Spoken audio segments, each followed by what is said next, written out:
ফুচকা শুনলেই জিভে জল আসে না? আমরা যারা কলকাতা থেকে বাইরে থাকি তারা ইচ্ছে করলেই কিন্তু সেই স্বাদের ফুচকাটা সচরাচর খেতে পারি না। সেটা খেতে গেলে আমাদের বাড়িতেই বানাতে হয়।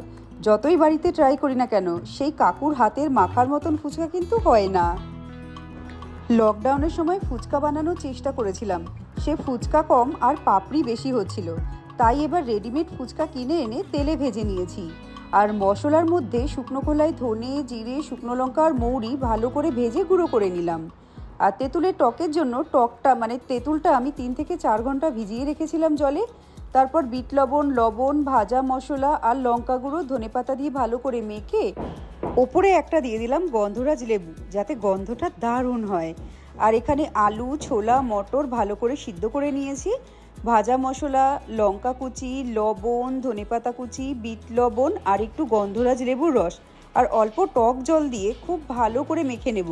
ব্যাস, আলুও এখানে তৈরি হয়ে গেছে। আর আলু মাখার ওপরে যেরকম গন্ধরাজ লেবুর রস ছড়ায় ফুচকাওয়ালারা, আমিও কিন্তু সেরকম একটু রস ছড়িয়ে দিয়েছি, যাতে টেস্টটা আরও ভালো আসে। ব্যাস, এবার তৈরি হয়ে গেল ফুচকা।